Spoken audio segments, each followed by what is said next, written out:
salad na puso pa lang. Luto kasi nilaga ko muna yung puso. Nilaga ko muna yung puso.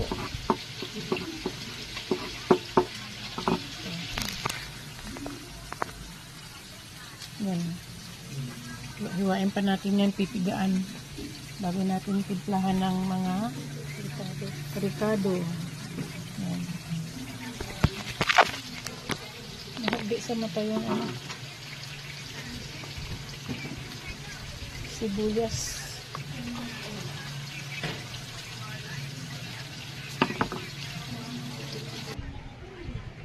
Melinda, Tapos ko na napigaan. Naghiwa ko na siya ng maliliit. Tapos napigaan ko na siya. Pwede na natin siyang timplahan. Paminta. Kunting pampalasa. Ang ating asin. Ating sibuyas at saka luya.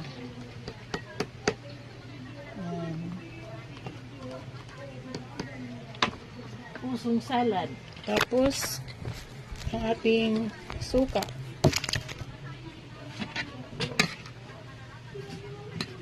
Halo-halo natin. Masarap ito, Lods. Ulam. Partner ang pritong tilapia.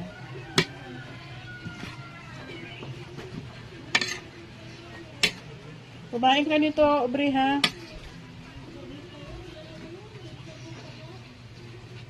Okay? Kumain ka nito. Kumain ka daw niya kasi wala na ibang papaulam. Ang ating niyog na frozen na, kanina ko pa ito nilabas eh. Ano yan? Gato. Gata. Hindi ito. Puso ng saging. Sarap yan, bre. Nag-itlog na lang ako. Luto ka na ng repolyo na gusto mo. Carrots ka ba? Subukan mo kasi yung mga pagkain sa bukid. Dahil pag dalhin kita sa bukid, hindi ka mabubuhay doon. Kaya ngayon ko sumama sa inyo. Paano paggira na? Pag no choice ka na. Tsaka na, mami. Pag kayo manili, kasi para buhay kayo kahit saan kayo makarating. Saan kayo itapon? Saan kayo itapon ng tadhana ninyo. Diba guys? Mga batang hindi sanay kumain ng mga kung ano-anong mga biyaya galing sa mga